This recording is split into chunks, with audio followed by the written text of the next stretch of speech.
Bonjour à tous, merci de participer à cette table ronde. On est vraiment tous les quatre très heureux de vous recevoir.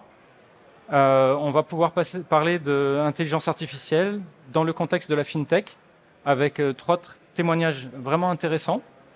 Et on est vraiment ravis de vous partager des éléments qui vont être à la fois concrets et en même temps qui vont pointer vers la stratégie. Donc je vais vous présenter nos invités aujourd'hui et puis je me présenterai peut-être à la fin. Alors je vais commencer par le bout. Alexandre, si tu veux peut-être te présenter.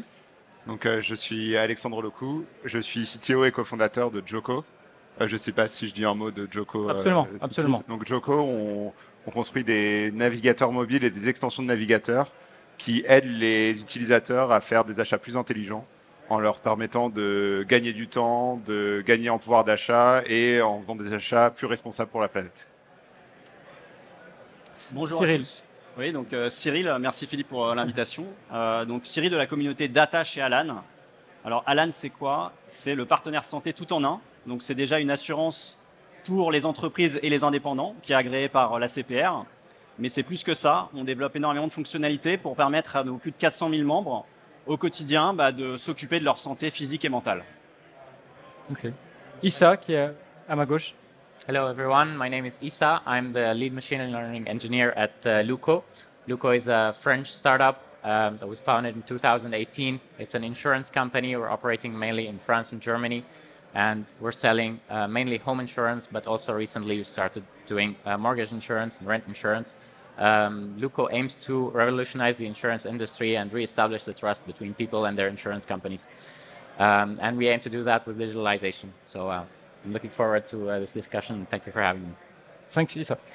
Donc on a trois sociétés et trois personnes qui représentent ces sociétés qui ont utilisé l'intelligence artificielle dans des contextes assez différents. On va prendre le temps de parler de ces cas d'usage. On va prendre le temps de donner des éléments précis sur leur motivation, sur comment ils ont fait pour réussir à utiliser l'intelligence artificielle sans que ça devienne un enfer. Et donc on va vraiment prendre ce temps-là et puis on creusera un peu sur la fin des éléments plus de prospection. On a cette révolution de ce qu'on appelle l'IA, l'intelligence artificielle générative. Vous avez certainement tous entendu parler de ChatGPT. Donc on va traiter aussi cette question. Sur les deux volets essentiels qu'on va couvrir, l'idée ça va être de dire certainement c'est une réalité aujourd'hui, il faut se saisir de ces opportunités et il faut impacter positivement son entreprise. Et on va voir avec les trois exemples qui sont représentés ici par Joko, Luco et Alan, que c'est quelque chose qui peut être géré efficacement et avancer et produire un intérêt business. Alors, peut-être au tout début, toujours c'est le business qui prime. On s'est posé la question de savoir finalement quelle était la motivation. Et je voudrais que chacun ici puisse donner sur des cas précis pourquoi son entreprise a dû passer par l'intelligence artificielle pour faire son business. Et peut-être commencer par Alexandre. Si tu veux revenir un peu sur ce que vous faites et expliquer pourquoi dans votre proposition de valeur, l'intelligence artificielle était une évidence, était presque un impératif, et comment vous avez abordé ça dans l'entreprise. Oui. Alors, nous, pour décrire un peu plus précisément ce qu'on construit, donc on construit donc des navigateurs mobiles et des navigateurs bureaux et des extensions pour navigateurs comme Safari, Chrome, Firefox. Et le but, c'est de venir enrichir l'expérience de navigation des utilisateurs avec tout un tas de fonctionnalités pour les aider à faire des décisions dans leurs achats de e-commerce qui sont plus intelligentes. Donc, par exemple, pour donner des exemples concrets de fonctionnalités qu'on développe, on va par exemple leur permettre de calculer l'empreinte carbone de n'importe quel produit qu'ils visitent et insérer cette information à côté du prix. On va leur permettre de voir s'il n'y a pas le même produit que le produit qu'ils sont en train de visiter sur un autre site qui est reconditionné ou qui est en second hand, enfin en occasion, avec un meilleur prix. On va leur permettre de payer en un clic, quel que soit le site. Donc ils vont appuyer sur un bouton, on va faire tout le parcours d'achat à leur place. Voilà, tout un tas de fonctionnalités. Et en fait, toutes ces fonctionnalités, on va le faire sans intégration avec les sites marchands. Donc on a vraiment notre navigateur qui vient ajouter une couche au-dessus des sites marchands et qui vient pour offrir toutes ces fonctionnalités, en fait, c'est nécessaire de comprendre le web, de comprendre les sites web comme des êtres humains et d'interagir avec les sites web comme des êtres humains pour extraire des informations comme l'image d'un produit, le nom d'un produit, le prix d'un produit, quel que soit le site, même si on ne l'a jamais vu, et venir effectuer des tâches à la place de l'utilisateur, comme payer à la place de l'utilisateur sans du tout d'intervention manuelle. Et donc pour ça, il faut vraiment construire des algorithmes qui apprennent une perception machine du web. Et donc nous, c'est vraiment nécessaire pour ne pas avoir à développer des intégrations spécifiques pour chaque marchand, d'avoir des algorithmes intelligents qui comprennent le web comme nous le comprenons. Mais si je comprends bien, en fait, ça veut dire que votre navigateur est intelligent. Il est intelligent pour celui qui l'utilise. Il va faire un ensemble de tâches latérales qui font que l'utilisateur aura des informations qui vont lui être fournies sans avoir lui-même à faire l'effort de faire le croisement avec plein de sites, etc. Et donc, ça veut dire que pour vous, sans intelligence artificielle, il n'y a pas de produit quelque part. Exactement. En fait, sans algorithmes de machine learning, on serait obligé de dire sur le site de Amazon, le prix est ici, l'image est ici, le nom est ici. Sur le site de la Fnac, en fait, c'est complètement différent, c'est ici. Et pour payer sur le site de la Fnac, il faut faire telle action, mais sur Amazon, c'est différent.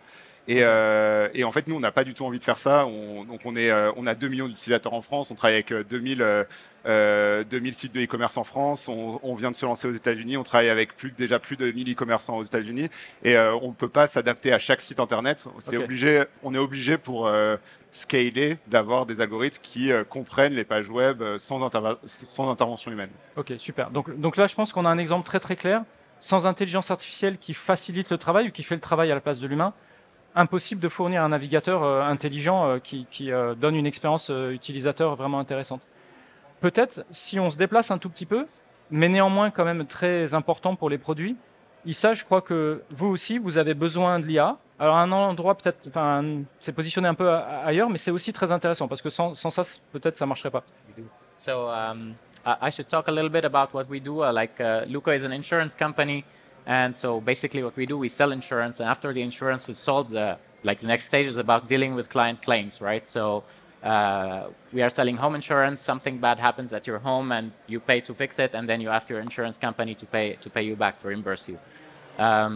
So this represents a large part of our business, and it's very interesting for us to introduce automation there as much as we can. And so knowing this, so we have a very, very interesting example of how we used artificial intelligence to improve this process. We sell a particular insurance product called pet health insurance. So if your pet is insured at Luco and you go to the vet and you perform some sort of operation or treatment on your vet, we're going to, the vet is going to give you an invoice, and then we're going to use artificial intelligence to automatically extract the invoice, the information from the invoice, cross-reference it with your contract information, and then we will make an automatic decision about whether or not we're going to pay this claim. So the use of artificial intelligence here is extremely helpful for us because in 2 ways. First of all, it allows us to reduce costs on operations. So we can scale, we can grow, we can have more customers without growing our operational costs. At the same time, it's also good for client experience because from the client's point of view, when their claim is processed automatically, they can get paid back for their vet or for their operation, very quickly, and maybe in 10 minutes after they submit their claim, they get their payment. Okay. Yeah. Donc une expérience utilisateur qui est bonne à 2 niveaux. Le coût du service est réduit parce que l'intelligence artificielle fait le travail, et l'expérience en termes de temps est réduite parce que l'intelligence artificielle fait que c'est fait rapidement. Et moi, si par exemple j'ai besoin d'un remboursement, je l'aurai peut-être l'information en quelques minutes, que c'est validé au lieu d'attendre peut-être un jour que ça me soit confirmé. Donc on voit quelque chose de très important pour votre business. C'est très proche de la proposition de valeur de l'entreprise, et donc c'est fondamental. Peut-être, Cyril, on est dans la même perspective avec quelques nuances. Est-ce que tu veux nous expliquer peut-être certains des cas d'usage qui font que pour vous, l'intelligence artificielle, c'était une évidence, il fallait s'y mettre et il fallait le faire bien? Tout à fait. Alors, pour la petite histoire, d'ailleurs, on a repoussé au maximum l'usage de l'intelligence artificielle chez Alan. Et donc, pendant très longtemps, même, on était assez fiers de ne pas avoir de machine learning dans notre produit. Mais voilà, petit à petit, il a fallu se rendre à l'évidence. Et donc, sur l'expérience client, j'ai peut-être 2 grandes familles de use cases qui illustrent assez bien la valeur que peut apporter le machine learning en général. La première grande famille de use case, c'est un peu pareil que ce que fait Luco, c'est sur le traitement automatique de documents. Donc, je ne vais pas reparler de tous les avantages que ça présente. Juste peut-être pour l'illustrer, une des expériences qu'on est capable de proposer aujourd'hui pour nos assurés, c'est la suivante. Vous allez chez le médecin, mettons un ostéopathe, vous sortez de chez l'ostéopathe avec une facture, vous vous connectez sur l'application Alan, vous prenez une photo, et dans les minutes qui suivent, vous allez recevoir une notification de votre banque qui vous dit « Vous avez été remboursé pour le montant de la consultation chez votre ostéopathe ». Donc voilà, évidemment, en termes de rapidité, c'est un peu un effet wow qui fait que ça va apporter de la tranquillité d'esprit. Et voilà, on va diminuer la charge mentale de nos membres, et donc on est très fiers de ça. La deuxième grande famille de use cases sont des use cases qui sont en lien avec le service client. Là aussi, c'est une grande fierté pour nous chez Alan, et on pense d'ailleurs que on va dire que la principale proposition de valeur, c'est plutôt les gens qui sont dans cette équipe que le machine learning, mais le machine learning peut quand même apporter des choses assez intéressantes.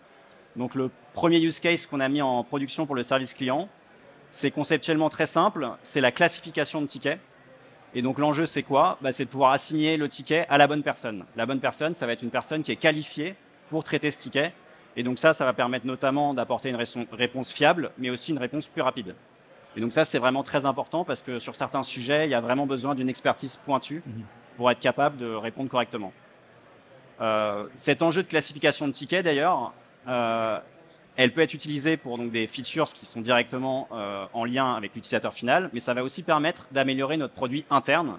Donc nos opérateurs du Customer Service, eux, on va pouvoir les assister dans la résolution des tickets grâce à l'intelligence artificielle en leur pushant du contenu qui est adapté par rapport au sujet de la conversation. Donc voilà encore une manière d'apporter de la valeur indirectement au client final. Ouais. Donc ça donne un deuxième exemple d'excellence opérationnelle qui n'est pas à visée immédiate du client, mais qui est à viser en interne pour avoir des gens qui vont se spécialiser sur des cas plus compliqués, qui vont, en étant assistés, vont pouvoir, comme tu le dis, répondre mieux aux clients parce qu'ils seront plus experts. Et effectivement, c'est quelque chose qu'on voit beaucoup, c'est-à-dire qu'à un moment donné, la spécialisation des compétences est importante. Et là, vous démontrez qu'en utilisant l'intelligence artificielle, il y a une organisation du travail collectif qui se fait beaucoup mieux et qui permet cette spécialisation sans que ça soit la cacophonie. Donc c'est vraiment intéressant. En fait, ce qu'on essaie de montrer ici, c'est que le premier élément dans la démarche d'utilisation de l'intelligence artificielle, c'est d'avoir un cas métier, business. Il faut que ça impacte, il faut que ça ait une valeur pour votre business. Et ce que ça démontre surtout, c'est que vous l'avez fait. Alors, je ne sais pas combien de temps il a fallu pour le faire. Peut-être avec le produit, ça a pris un peu plus de temps parce qu'il n'y a pas que ça, il y a tout le produit à faire. Mais on se rend compte qu'aujourd'hui, ça existe et que ça porte votre succès. Donc, on n'est pas dans l'intelligence artificielle futuriste, peut-être en 2050. C'est aujourd'hui et ça fonctionne pour vos entreprises. Mais du coup, ça soulève une autre question. C'est comment est-ce qu'on s'organise en interne avec des équipes autour de ces questions d'intelligence artificielle. Qu'est-ce qu'on fait avec ou sans des data scientists? Qu'est-ce qu'on fait avec des gens qui vont être capables d'intégrer ça? Donc c'est un peu le deuxième volet qu'on avait envie de traiter, de partager avec vous. Alors, sur cette thématique, est-ce que vous voulez nous expliquer comment vous vous êtes organisé en interne? Bon, on a tous en tête data scientist, mais il n'y a probablement pas que ça qui fait le succès dans une entreprise. Alors, je sais pas, là, qui veut peut-être commencer I can go ahead. Yeah. Okay. So the way we do this at Luco is, so I'm leading the machine learning team, and the machine learning team is composed of 3 machine learning engineers. The machine learning team is part of a larger team called the data team. So in the data team, you can find data engineers, data analysts, and data analysis engineers. So we are kind of all the same team, and we're working together in various phases of the machine learning lifecycle. So, you know, when doing machine learning, we start with collecting data, then model training, experiments, and then deployment, and then monitoring post-deployment. So we're collaborating with the data engineers and the data analysis in the first phase. So this is where we collect the data. So they help us figure out where the data is, what it means, etc. And they help us build a data set that we're going to use to train our machine learning models. But then in the final phase, post-deployment, so we do everything in between. And then once we deploy, post-deployment, we want to monitor what are the predictions that are being made by our machine learning models, what is the ground truth in production, so what are the correct answers that we should have given, and then where this data is. And this is where we also collaborate with data engineers and data analysts post-deployment to work out how do we figure out what is the accuracy of our models in production, what are the metrics that we should be looking at, and we build dashboards that allow us to monitor this and do continuous improvements. Okay. Donc on voit une spécialisation parce que tu as donné beaucoup de termes liés à data engineer, etc., data analyst. Donc il y a beaucoup de gens qui vont graviter autour de la data, et puis vous avez des data scientists. Et ce qui fait votre succès aujourd'hui, c'est que toutes ces personnes-là ont appris à travailler ensemble. Exactly. Okay. So the machine, I should say that we don't have data scientists. We don't have the job title data scientist at Luco. We are more machine learning engineers, and we call it machine learning engineer because we do both the part of experiments, hyperparameter tuning, training, etc. But also the same people, the same machine learning engineers build the microservices that serve inference requests and eventually get deployed in production.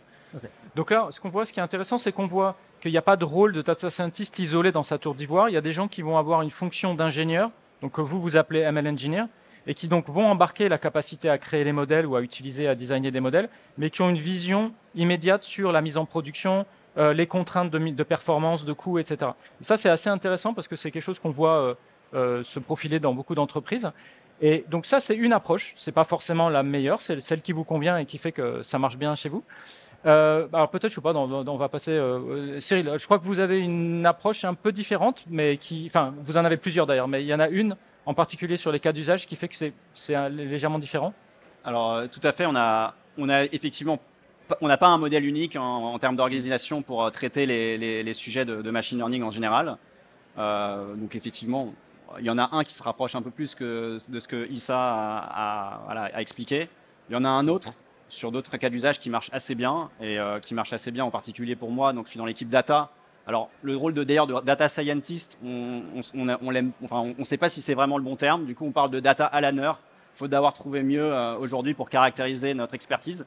Là, on les rejoint beaucoup, c'est sur l'idée d'avoir des rôles assez full stack. Sauf que nous, on va être full stack sur l'expertise data. Donc, ça va comprendre de la data analyse, du data engineering et puis de la data science, du machine learning.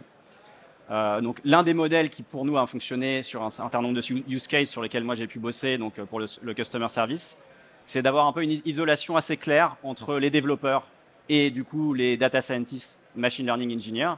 Et donc, le rôle, en fait, du data scientist, ça va être de développer des services sous forme d'API qui vont servir des prédictions. Et donc, du coup, les développeurs, ils vont pouvoir consommer ces services. Et donc, nous, on va vraiment être en charge finalement de ces pipelines de training et de déploiement de ces modèles et du monitoring de la performance de ces modèles. Et les développeurs, ils vont pouvoir s'occuper vraiment de simplement utiliser ces services comme une API. Donc, c'est intéressant. Ça veut dire que ce qui serait du côté du data scientist aujourd'hui, en fait, doit aller plus loin parce qu'ils ont la responsabilité d'avoir des modèles prêts à l'utilisation, qui fonctionnent et qui sont disponibles pour ceux qui vont les utiliser. Donc c'est aussi une extension qu'on voit, c'est très intéressant. Ça donne des frontières assez nettes en termes de compétences. Et on comprend du coup pourquoi vos data scientists sont en fait full stack, c'est-à-dire qu'ils ont des compétences techniques aussi sur le fait de servir les modèles, de les proposer.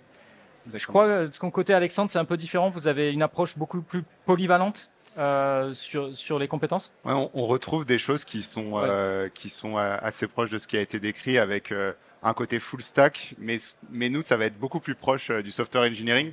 Parce qu'une des contraintes qu'on a, c'est que la plupart de nos algorithmes de machine learning doivent tourner en local sur le device de l'utilisateur, donc sur le téléphone portable ou sur l'ordinateur portable de l'utilisateur, au sein du navigateur, au sein des extensions de navigateur. Et donc, en fait, il y a beaucoup de contraintes de software engineering et c'est très important pour avoir l'embedding de ces modèles au plus près du cas d'usage, d'avoir des gens qui comprennent comment marche un navigateur web. Et donc, ça a beaucoup de valeur d'avoir des gens qui ont à la fois la compétence de software engineering et de machine learning engineering. Et donc, nous, on va vraiment on va chercher des moutons à 5 pattes, donc des gens qui ont les doubles compétences, ou des gens, si il y a des gens qui sont spécialisés en machine learning et d'autres en software engineering, avoir ces personnes qui travaillent vraiment au sein des mêmes petites équipes au plus près, sans avoir une barrière entre les deux.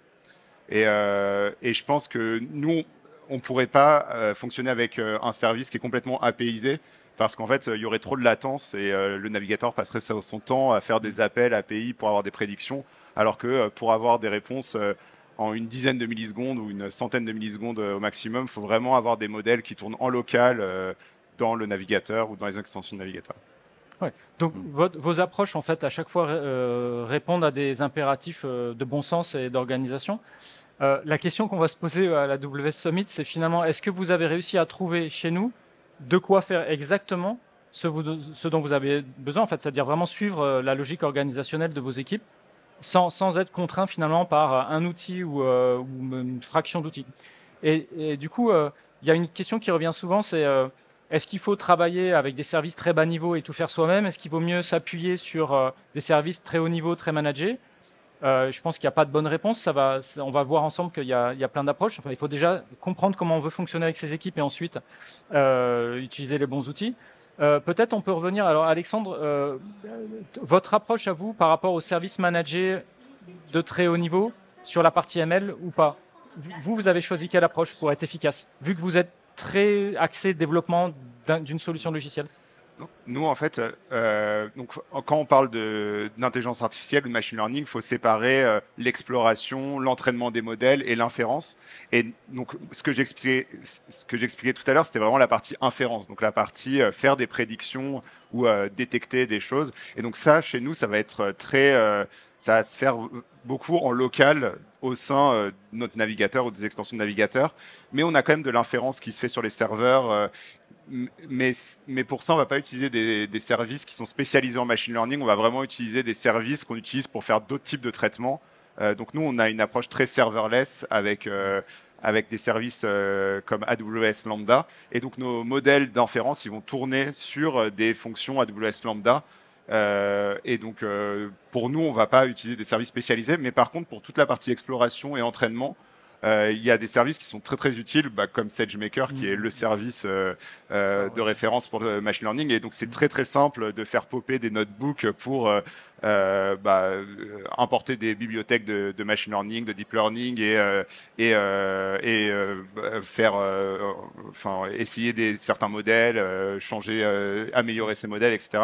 Et pareil pour l'entraînement, c'est très simple de passer du notebook à l'entraînement. Et donc ça, c'est des choses qu'on regarde. Et après, on ne se ferme pas de porte pour passer un jour à l'inférence sur SageMaker, parce que c'est aussi assez simple d'avoir des endpoints d'inférence sur SageMaker. Et nous, le choix, c'est porté plus sur AWS Lambda, parce que c'est vraiment très intégré avec le reste de notre architecture. Et ce qui est très positif avec Lambda, on aura peut-être l'occasion d'en parler, c'est que c'est très efficace en termes de coûts, en termes de déploiement. Ouais, voilà.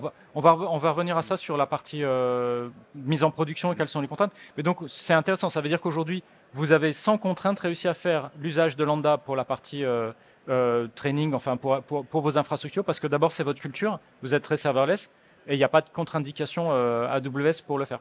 Donc ça c'est très bien. Je ne sais pas, Cyril, vous avez une approche qui est peut-être différente pour des bonnes raisons aussi, hein. Alors nous, on a constaté qu'il y avait une certaine maturité qui est arrivée dans l'écosystème de ce que proposent les cloud providers et donc en particulier SageMaker. Donc ça peut être un peu impressionnant d'ailleurs au début parce qu'il y a énormément de services. Donc il y a quand même une question qui est d'identifier quels sont les services qui vont être vraiment différenciants pour nous.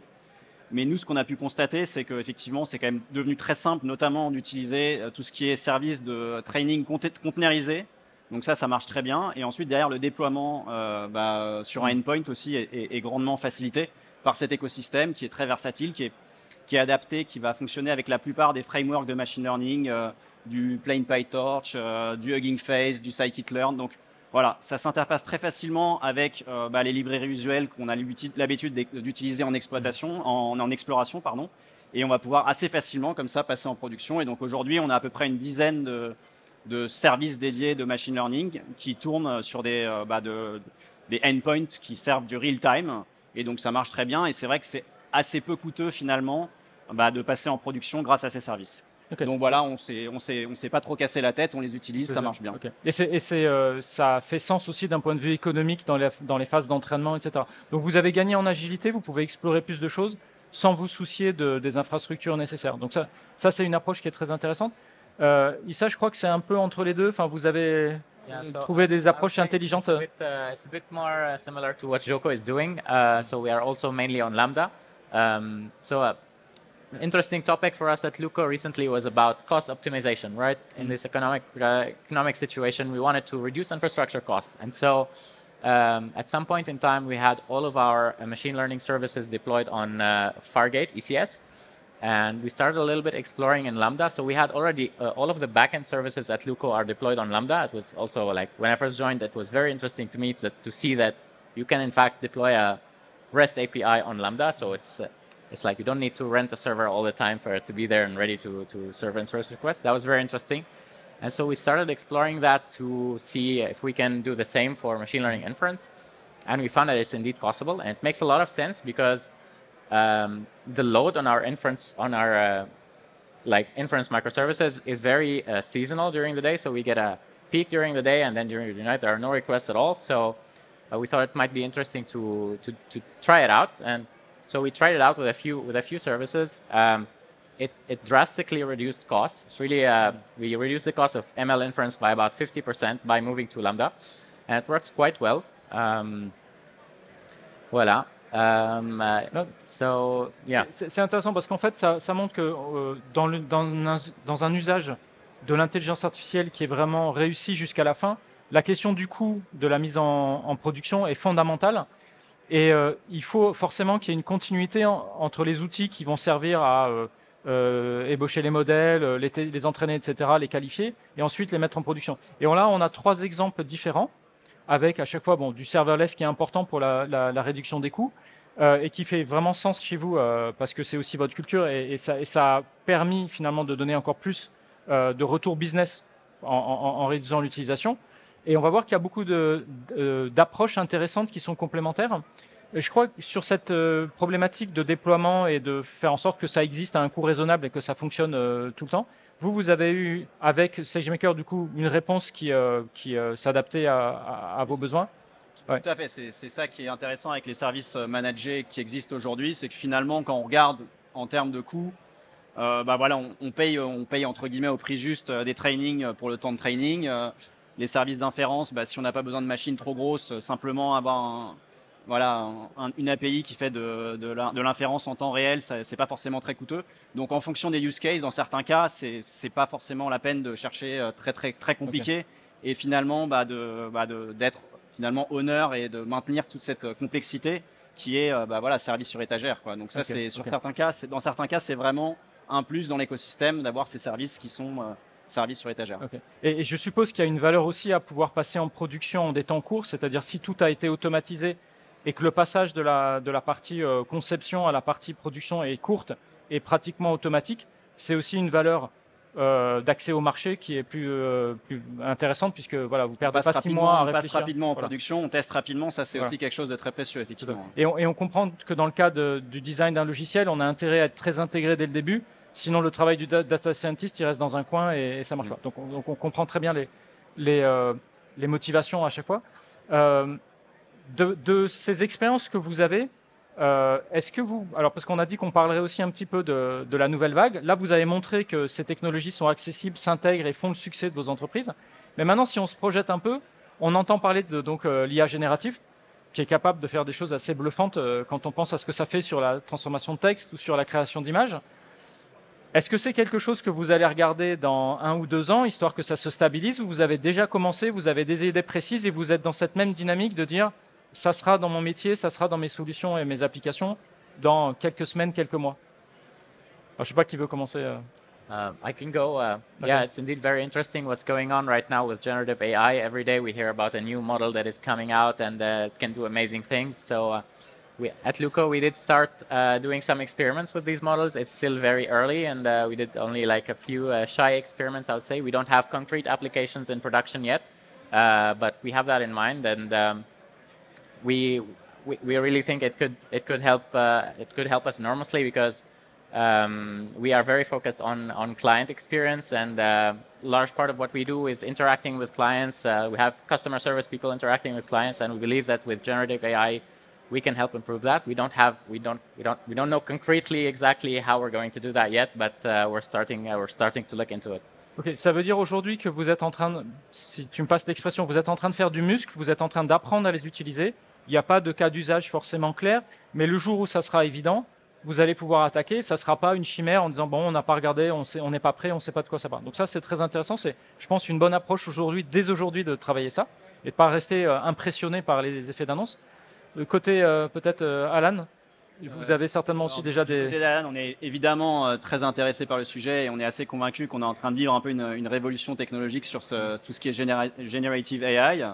Donc on a déjà, alors c'est plus pour des usages en interne, sur tout ce qui est la génération d'images, on fait déjà des choses pour faire des rendus un peu visuels sympas. Donc si vous connaissez un peu la marmotte Alan, maintenant vous pouvez la voir sur la Lune en train de faire plein de choses différentes, parce que voilà, on a développé ces briques qui font du generative AI sur de l'image. Sur le texte, pardon, là, on est en train d'explorer. C'est absolument incroyable ce qui est en train de se passer. Voilà, l'histoire va nous dire ce qu'on en fera, mais on est assez convaincu que ça va changer beaucoup de choses. Mais je suppose que pour vous, les cas d'usage sont évidents sur la partie texte. Tu peux donner des exemples éventuellement? Alors effectivement, il y a un grand cas d'usage. On a parlé tout à l'heure de service client. L'un des cas d'usage, ça va être comment est-ce qu'on arrive à assister directement le membre qui se connecte sur l'application Alan, qui se pose des questions. Est-ce qu'on n'a pas moyen finalement de l'assister pour lui apporter une résolution très rapide via un agent conversationnel ou voilà, via ce genre de solution. Donc ça fait partie des explorations qu'on mène en ce moment. Ok, donc ça veut dire beaucoup d'intelligence dans l'interaction avec le client, peut-être la transcription de l'appel, peut-être aussi le fait de réfléchir à une réponse adaptée par rapport à la documentation interne dans l'entreprise. Ça, c'est effectivement quelque chose qu'on voit aujourd'hui, c'est-à-dire que l'IA génératif, comme dans la capacité à générer des textes, doit pouvoir le faire en fonction du contexte du moment, c'est-à-dire pendant l'interaction, en fonction du contexte de l'entreprise, la documentation interne, des cas à passer, etc. Donc ça, on voit que c'est une vraie dynamique. Et je pense que le message, c'est que les entreprises sont en train de tester aujourd'hui. Ce n'est pas quelque chose qu'elles reportent à demain. Et ça prouve bien qu'il y a de quoi faire ces tests et ces expérimentations. Bon, je pense que vous avez aussi beaucoup de use cases. Ouais, bah nous en fait, même ce qu'on utilise pour comprendre une page web, on utilise déjà des gros modèles de langage. Donc, je pense que vous avez tous entendu parler avec ChatGPT ou GPT-4, des gens qui construisent des sites web, enfin qui décrivent à GPT le site web qu'ils veulent construire et en fait ça code le site web à leur place. En fait, nous on utilise à peu près la même chose, sauf qu'on va donner le site web et on va avec les modèles de langage, les gros modèles de langage comme le GPT, on va permettre d'extraire de l'information directement à partir du code brut de la page. Et donc ça, c'est des choses qu'on utilise déjà. Et donc, c'est pas forcément génératif, mais c'est les mêmes modèles qui sont derrière. Et après, nous, il y a un cas d'usage très important de l'IA générative qui est avoir un agent conversationnel pour assister les utilisateurs dans leur shopping et pouvoir leur dire c'est l'anniversaire de ma petite sœur, elle aime la guitare et les sneakers, quel est le cadeau idéal. Et ça, en fait, avec toute la donnée qu'on arrive à collecter via l'historique de navigation, on peut construire des modèles vraiment très intelligents. Et en fait, les modèles qui sont déjà disponibles ont des performances très impressionnantes et on pense pouvoir mettre des choses en production dans l'année parce qu'il n'y a plus besoin de temps de travail à partir de cette donnée brute et du fine-tuning qui est finalement assez accessible aujourd'hui. Okay. Donc ça veut dire à la fois du côté de l'extraction d'informations, avoir quelque chose de très précis qui, dans des données qu'on a fournies au modèle sans indication particulière, il est capable d'aller chercher ce qui manque, de trouver ce qui t'intéresse. Et ce que tu dis, c'est-à-dire être capable de proposer un texte intelligible à quelqu'un qui est en train de réfléchir, d'avoir des idées, etc. Donc vraiment être, comme tu dis, un agent conversationnel intelligent. Bon, merci beaucoup pour ces parcours. On voit qu'il y a une réalité, qu'il y a des projets, ça, je pense que c'est le mieux. Et nous, côté AWS, on va essayer de vous fournir les technologies et l'accompagnement pour réussir. Peut-être, je sais pas, un dernier message, une conclusion pour chacun d'entre vous. L'année s'ouvre bien. Bon, on va vous remercier en tout cas pour cette table ronde. Merci de nous avoir écoutés, d'avoir participé. Et on sera disponible pour quelques questions si vous voulez. Merci.